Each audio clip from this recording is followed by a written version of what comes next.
2026년 8월 16일 주일 예배 하나님 앞에 다 같이 드리도록 하겠습니다. 자, 다 같이 일어서셔서 예배로 부름을 받도록 하겠습니다. 우리의 마음을 주님께로 들어올려 함께 고백합시다. 우리는 하나님의 것이요 하나님의 백성이요 하나님의 기르시는 양이로다. 시편 100편 3절의 말씀입니다. 찬송하리로다. 하나님 곧 우리 주 예수 그리스도의 아버지께서 그리스도 안에서 하늘에 속한 모든 신령한 복을 우리에게 주시되, 에베소서 1장 3절의 말씀입니다. 다 같이 신앙 고백 드리도록 하겠습니다.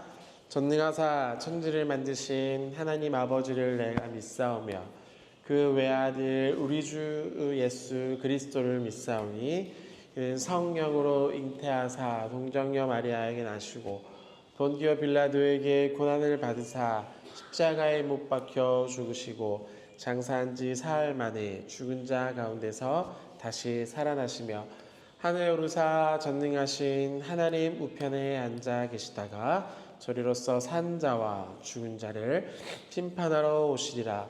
성령을 믿사오며 거룩한 공예와 성도가 서로 교통하는 것과 죄를 사하여 주시는 것과 몸이 다시 사는 것과 영원히 사는 것을 믿사옵나이다. 아멘. 자리에 앉아주시기 바랍니다.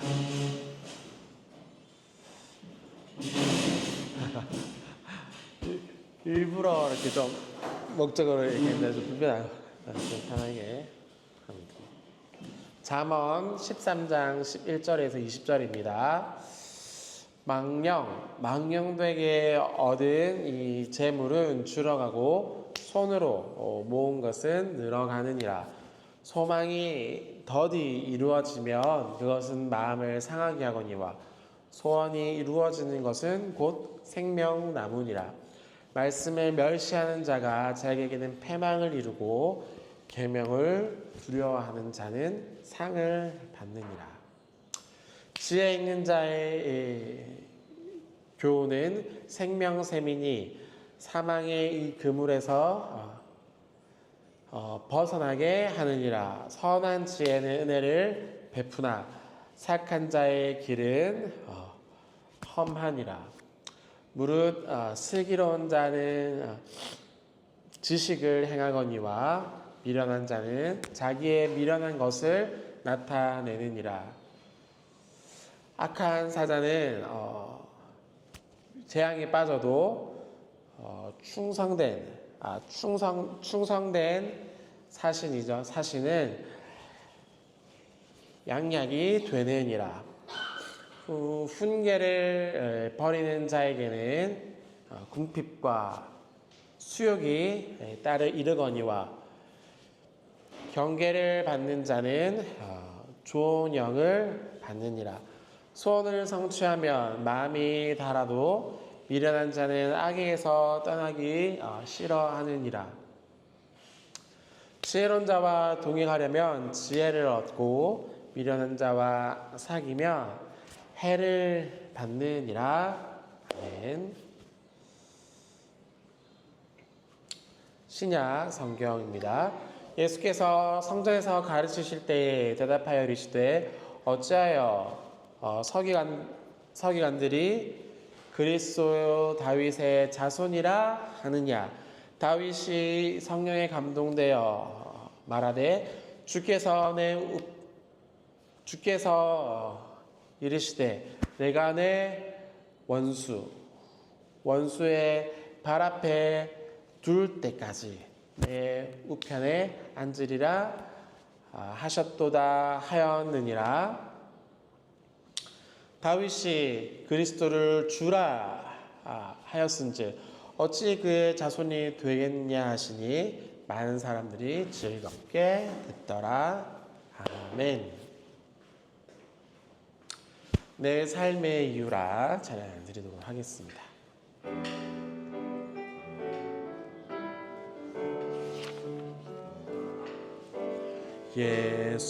예수는 내 힘이요 나의 기쁨 내 참 소망 그의 이름 생명이 내 삶의 이유라. 내가 사나 죽으나 내가 사나 죽으나 그 이름을 위하여 내 모든 것 다 드리니 나를 받으소서.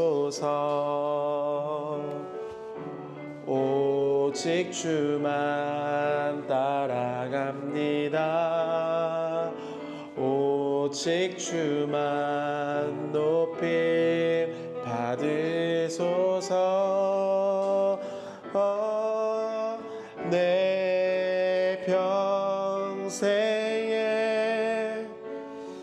그 이름을 그의 선하심을 세상에 노래합니다. 그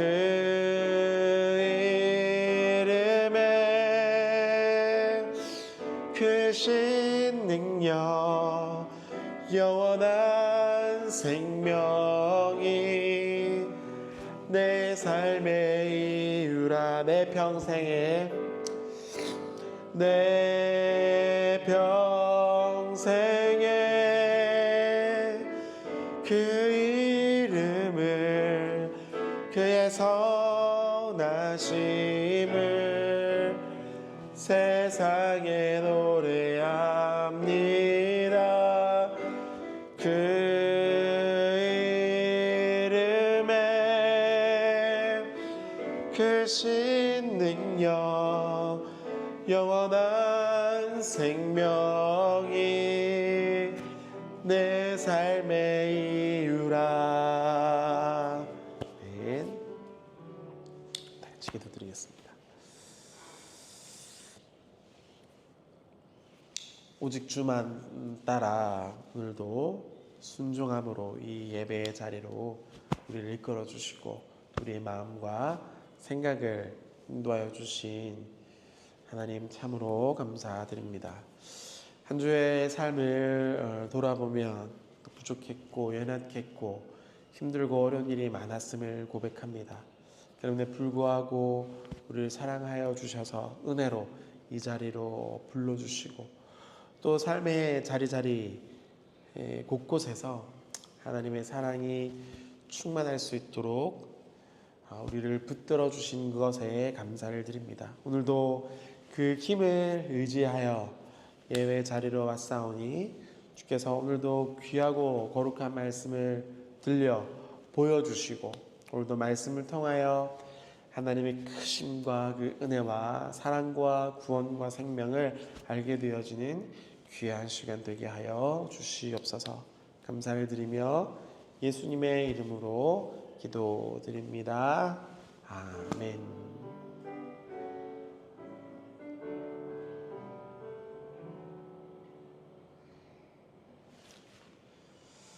오늘 함께 읽을 말씀은 베드로전서 2장 16절에서 17절입니다. 다 같이 한번 읽어보겠습니다. 너희는 자유가 있으나 그 자유로 악을 가리우는 데 쓰지 말고 오직 하나님의 종과 같이 하라. 무 사람을 공경하며 형제를 사랑하며 하나님을 두려워하며 왕을 존대하라. 아멘. 오늘 선택 두 번째 시간에 지난주에 선택 1 이제 끝났고 두 번째 선택에 대해서 살펴보도록 하겠습니다. 밑에 이제 괄호에 보면 자유를 어떻게 사용해야 될 것인가에 대해서 다시 한번 생각해 보도록 하겠습니다. 자, 지난주 정리를 해보면 예수님을 믿는 사람들의 자유는 죄를 이렇게 덮기 위한 자유가 아니라 하나님을 잘 섬기기 위한 자유다라고 설명을 드렸습니다. 그래서 이 자유는 세상이 말하는 자유와 상관이 없다. 좀 다르다. 뭐예요? 하나님을 섬기기 위한 자유다라고 지난주에 설명을 드렸습니다. 그럼 오늘은 질문을 하나 하고 싶습니다. 이 자유가 어떻게 우리의 삶에서 드러나야 될까요? 아까 전에 정리했죠. 하나님을 이렇게 섬기는 자유라고 설명을 드렸습니다. 그러면 다음인데 어떻게 우리의 삶 속에서 이 자유로움이 드러나야 될까에 대해서 함께 살펴보도록 하겠습니다. 베드로는 오늘 2장 17절에서 사람을 잘 공경하라고 합니다. 공경하고 형제를 사랑하고 또 하나님을 두려워하고 왕을 잘 존대하라라고 얘기를 하죠. 자, 이 단어 안에 예수님을 믿는 사람의 삶의 모습이 다 이렇게 담겨져 있는 겁니다. 4개의 명령이긴 하지만 사실 4개가 하나랑도 마찬가지입니다. 먼저는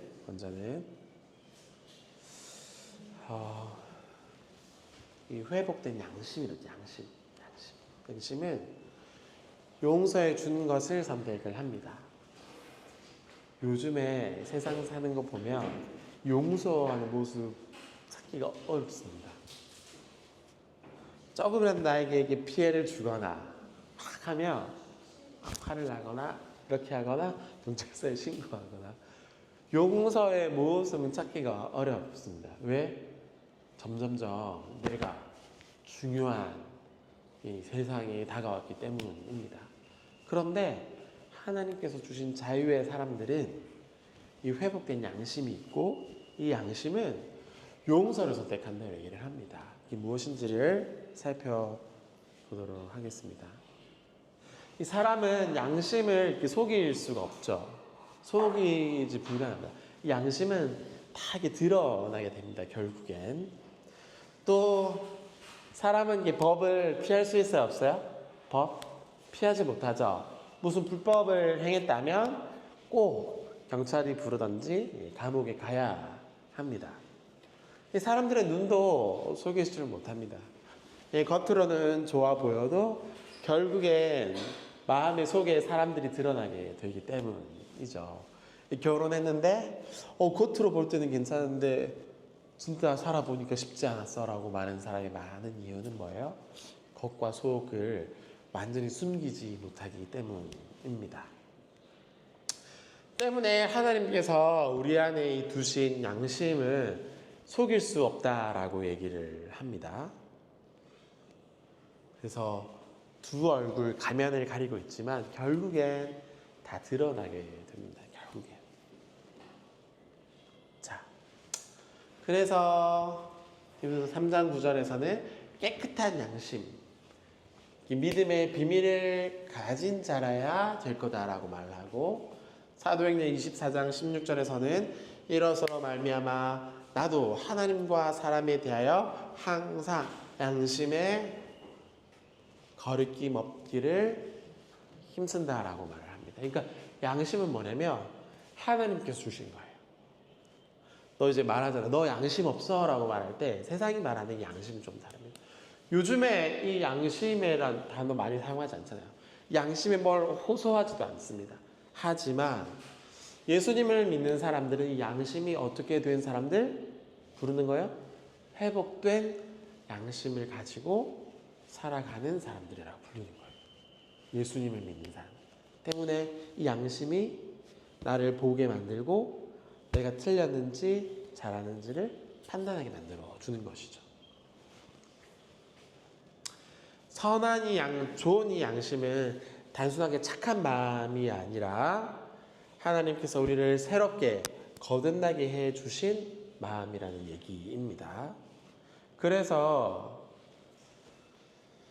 좋은 양심이라고 부르고, 그래서 이 칼뱅 선생님께서는 기독교 강요에서 양심을 뭐라고 이제 고백하냐면 하나님의 심판대를 우리의 이 마음 속에 세워 두신 증인이다라고 설명합니다. 양심이 되게 중요한 거죠. 양심이 하나님 앞에 심판대가 있는 것처럼 항상 두려운 마음으로 살아가도록 만들어주는 거예요. 양심. 이 양심은 중요한 거고요. 없으면 안 되는 거와도 같은 거죠. 또 두 번째로 이 바빙크 선생님께서는 양심은 하나님의 형상의 흔적 중에 하나다. 우리가 하나님의 형상을 닮았다라고 표현하잖아요. 하나님의 말씀 안에서. 그럼 어떻게 해요? 이 양심이 하나님의 닮은 모습 중에 하나다라고 설명을 하는 겁니다. 그러니까 예수님을 믿는 사람들은 양심인 거예요. 선한 양심. 이게 중요합니다. 결국 이 세상은 타락해서 흐려졌지만 하나님께서는 여전히 사람의 양심을 통해서 선과 악을 깨달을 수 있는 능력을 허락해 주시는 것이고, 또 성령께서는 양심을 새롭게 바꾸어서 우리의 이 믿음이 예배하는 이곳에만 드러나는 것이 아니라 회복된 양심을 가지고 세상 안에서 살아가도록 우리를 인도해 주시는 거예요. 자, 그래서 이 세상 안에서 이렇게 영향력이 있는 삶이 되는 것이죠. 양심은. 자, 혹시 손양원 목사님 얘기 들어본 사람 아무도 없어요? 몰라 들어봤어요? 어떤 사람이에요? 어떤 사람인지 기억 못하고 들어만 봤다. 오케이. 굉장히 유명한 목사님이시죠. 자, 1902년도에 태어나서 50년도에 돌아가셨으니까 한 48년 정도를 사시다가 죽으셨던 목사님이십니다. 자, 독립, 나라를 위해서 애쓰신 사람 중에 한 사람이시고, 이 애양원은 나병 환자 있잖아요. 피부가 막 썩어 들어가는 사람들을 위해서 세운 교회에 다니는 목사님이셨어요. 또 이게 이제 별명이죠, 별명. 별명으로는 사랑의 원적 폭탄. 그럴 정도로 사랑이 많으셨던 목사님. 왜인지 한번 설명해 드릴게요. 이런 건 잠깐 보시고 제가 설명해 드리면 1948년대 여수랑 순천이라는 지역이 있습니다. 가까운 곳이에요. 이곳에서 두 아들이 있었어요. 이 목사님의 두 아들. 이름이 동인. 그리고 두 번째 아들이 동신. 이 두 아들이 있었는데 이 공산주의 막 운동이 이때 당시에 일어났거든요. 그때 이 잡혀가가지고 두 사람이 죽임을 당하게 됩니다. 여러분들 상식적으로 두 아들이 죽으면 어떻게 행동할 것 같아요? 여러분들이라면? 복수하고 또 함께 막 죽이고 분노하는 것이 맞아요? 평생 원수로 사는 것이 맞습니까? 그런데 오늘 이 목사님은 다른 선택을 하십니다. 오히려 나의 아들을 죽인 이 젊은 사람들을 데리고 와요. 집으로. 그리고 나의 양아들로 받아들입니다. 아들로 받아들여요. 내 아들이 아닌데도 불구하고 내 아들을 이렇게 죽인 젊은 사람인데 이 아들을 데리고 와서 나의 아들로 키웁니다. 이제 대단한 목사님이시죠. 어떻게 이렇게 아들로 삼고 사랑하고 키울 수 있었을까? 그 이유가 뭘까? 이 세상은 이해하지 못하는 방식이었습니다. 어떻게 그렇게 할 수 있는가? 이 도덕으로는 설명이 불가능하다라는 거죠. 오직 복음으로만 설명이 가능합니다. 그리고 이후에 이제 여기를 이제 지키다가 죽음을 맞이하게 되죠. 총 쏴가지고 죽게 되거든요. 총에 맞아서. 자, 이 두 아들이 죽었을 때 누가 이제 물어봅니다. 어떻게 이 주인 젊은 사람들을 데리고 와서 나의 아들로 삼을 수 있습니까? 물어봐요. 어떻게? 그랬더니 이제 고백을 하는 겁니다. 목사님, 신 목사님께서 나를 위해 죽으신 예수님의 사랑이 내 아들을 죽인 이 사람에 대한 미움보다 더 크기 때문입니다라고 고백을 해요. 이거 그 여수랑 순천에 목사님 뭐 박물관 비슷한 곳에 있거든요. 이 돌에다가 이제 이 글을 이렇게 새겨서 놔두었어요. 있어요. 한번 다음에 기회가 되시면 한번 가보세요. 이런 생각, 또 이런 삶을 살아오실 수 있었던 이유는 복음 때문에. 예수님의 사랑이 크다라고 고백을 하잖아요. 예수님의 사랑이 나의 어떤 개인적인 미움보다도 더 크다라고 이제 고백을 하는 겁니다.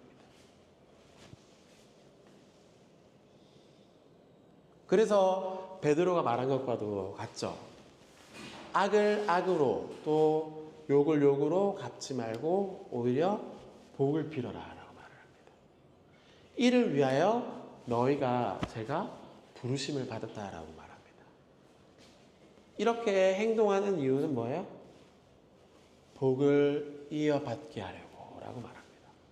이게 복음에서 말하는 자유를 사용하는 이유입니다. 또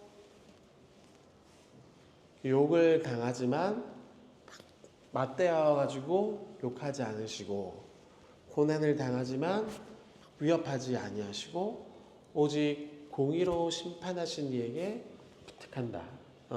내가 뭐 피해를 받았다고 해서 하지 않고 오히려 뭐예요? 하나님 앞에 부탁한다는 거예요. 내가 어려운 일을 만나고 있습니다. 고난을 받고 있습니다. 슬픔과 괴로움 속에 있습니다. 어떻게 하라는 거예요? 오직 심판하시는 하나님 앞에 맡기라는 거예요. 그래서 베드로가 말하는 자유는 이러한 방식의 자유입니다.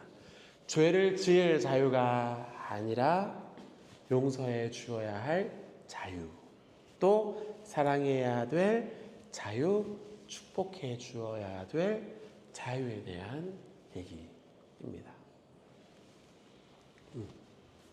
용서해 주고 사랑해 주고 축복해 주고, 요즘 세상과는 좀 맞지 않는 단어와 삶이죠.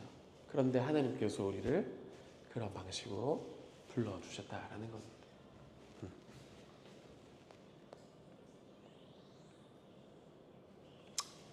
농인도 있고 코다도 있고 또 수어 사용자도 함께 예배 드리고 있는 가까이 공동체입니다.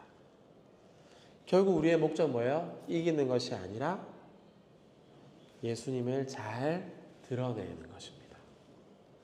우리가 잘 설명하고 마지막까지 존중하고 기다려주고 사랑으로 대할 때에 사람들이 처음에는 수어를 볼 수는 있지만 결국에 그의 행동을 보고 기억하게 되는 거예요. 복음에 대해서.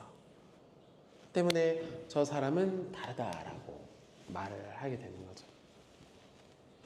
사람 앞에 너희의 빛이 비추어서 너희의 착한 행실을 보고 하늘에 계신 너희 아버지께 영광을 돌리게 하라라고.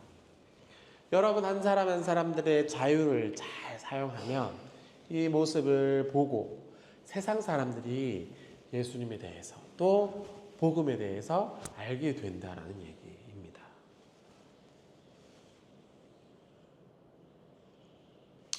결국 이 선한 양심은 하나님과 이렇게 대화가 가능한 이제 통로가 되는 거죠. 세상이 우리의 어떤 교리, 하나님의 이 말씀을 먼저 보질 않아요. 세상 사람들은 볼 때 어떻게 해요? 우리의 믿음의 행실을 먼저 봅니다. 저 사람들이 잘 행실하는지, 예쁘게 수어를 사용하는지, 말을 예쁘게 잘 하는지에 대해서 본다는 거죠. 그러니까 먼저는 행실을 보여줘야 되는 겁니다. 때문에 삶이 먼저이고 다음 수어여야 하는 것이죠. 이게 쉽지가 않아요. 왜 요즘에 교회가 문제가 생기고 교회 다니던 사람들이 떠나냐면 그 이유가 뭐냐면 이 바뀌어서 그래요. 말로 수화로는 잘해요. 믿는다 말하고 고백하고 겉으로는 잘한단 말이에요. 예수님 믿는 사람처럼. 그런데 삶이 없어요. 없어요. 어디 갔어 삶? 예수님 믿는 사람답게 산 모습이 없는 거예요. 그러니까 사람들이 보고 가짜인 것 같아 하고 떠나게 되는 거예요. 이걸 바꾸면 안 됩니다. 꼭 이렇게 해야 돼요. 삶이 먼저요. 말과 수완은 다음이라는 것을 꼭 기억해야 하는 것입니다.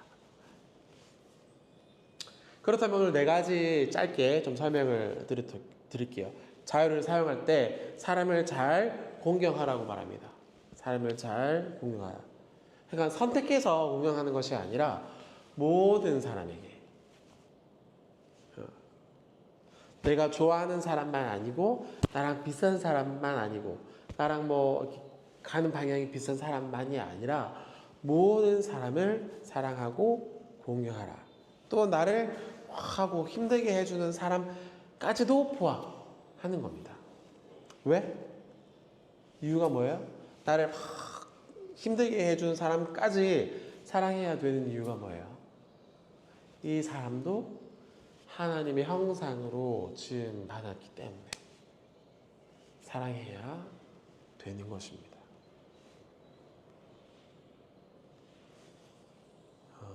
다른 사람의 행동을 보고 존중이라는 말은 의미가 아니에요. 존재 있는 대로 인정해주고 사랑해 주어라라는 말입니다. 그 사람의 행동이 틀리거나 내 마음에 들지 않을 수도 있잖아요. 그렇다고 막 미워하거나 하지 말라는 거예요. 그 존재 있는 그대로를 사랑해 주어라라고 말을 합니다. 두 번째는 형제를 사랑하라라고 말합니다. 특별히 먼저는 교회 안에 서로가 서로를 사랑해야 되는 겁니다. 농인과 청인과 후다와 수어 사용자. 또 우리 교회는 아직 이제 어른은 없지만 혹시라도 어른들이 오게 된다면 어른들 또 아이들을 사랑해 주어야 한다는 얘기이죠. 하나님은 똑같이 사람을 만들지 않으셨죠. 다양한 모습으로 서로를 사랑하는 겁니다. 세 번째로는 하나님을 두려워해요. 이게 더 중요한 겁니다. 우리 보통 두려워하는 게 뭐예요? 우리 회사의 상사 또는 뭐 우리 궤에 온데 막 불평불만한 사람들을 두려워할 때가 더 많잖아요. 그런데 먼저는 하나님을 두려워해야 된다. 그러니까 사람을 두려워하는 것 같은 방식이 아니라 사람을 잘 공경하고 형제를 사랑하는 힘이 하나님 앞에서 두려워할 때 이렇게 나오게 되거든요. 생각해 봅시다.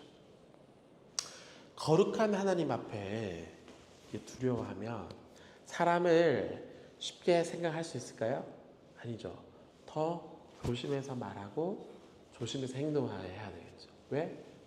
하나님 두려워하기 때문에.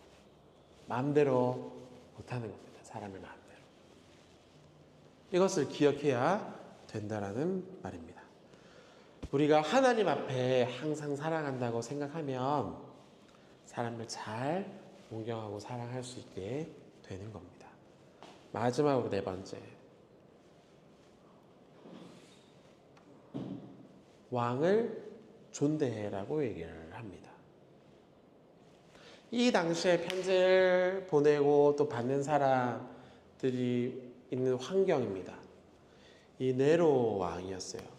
로마의 5대 황제. 예수님을 믿는 사람들은 하나님을 왕으로 섬기고 이제 따라가는 사람이잖아요. 그럼에도 불구하고 베드로가 말을 하는 거예요. 왕을 잘 존대하라. 그 이유가 뭘까요? 하나님이 진짜 왕 아니에요? 근데도 왜 불구하고 왕을 존대하라고 말하는 이유가 뭐죠? 왕을 잘 존대하라는 거예요.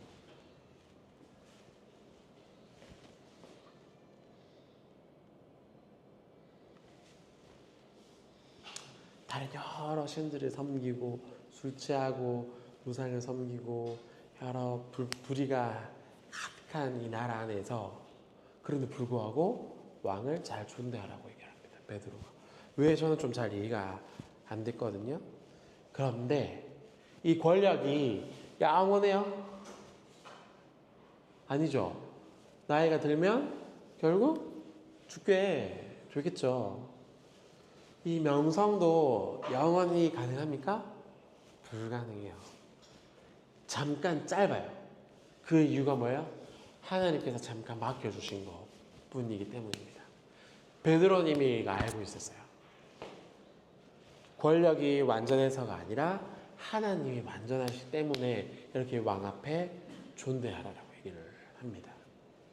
나라도 지도자도 하나님의 주권 아래에 있기 때문입니다. 순종은 무조건이 아니죠. 존중하는 것은 결국 예수님을 믿는 사람들의 인격과도 같기 때문이고, 이런 명령은 하나님의 말씀과 이게 충돌될 때는 사람보다는 하나님을 먼저 잘 섬겨야 되는 것이죠. 이게 하나님의 말씀의 균형입니다.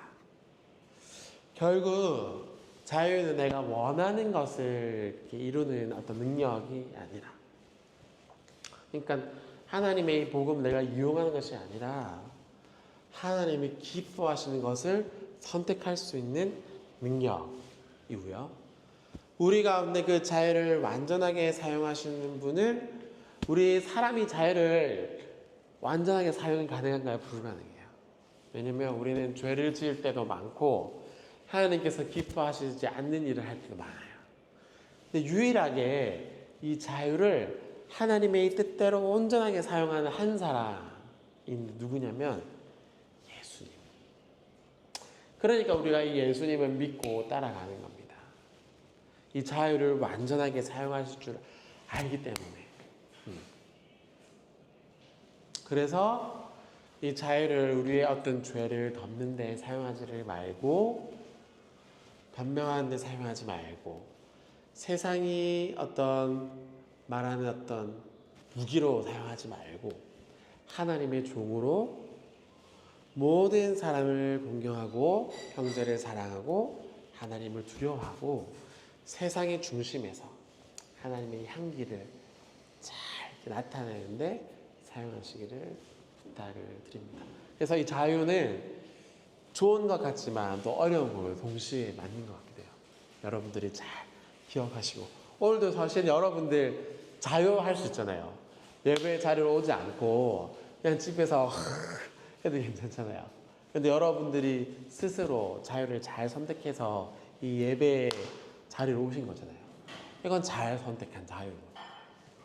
그것들을 잘 생각해 보고 여러분들의 자유를 하나님의 뜻을 이루는데 잘 사용하시기를 부탁드리겠습니다. 다 같이 기도드리겠습니다. 하나님 아버지, 우리에게 주신 이 자유를 내 마음대로 사용하는 것이 아니라 하나님의 뜻에 따라 온전히 사용하게 하여 주시옵소서. 모든 사람을 공경하고 또 형제를 사랑하고 어떤 상황에서도 하나님을 두려워하는 마음을 가지게 해주셔서 우리의 말과 행동뿐만 아니라 우리의 마음과 양심까지도 새롭게 변화시켜 주시옵소서.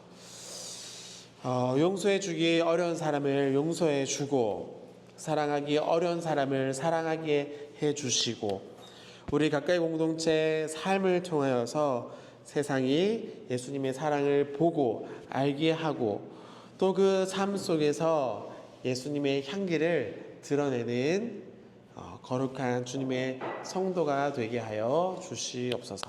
감사를 드리며 예수님의 이름으로 기도드립니다.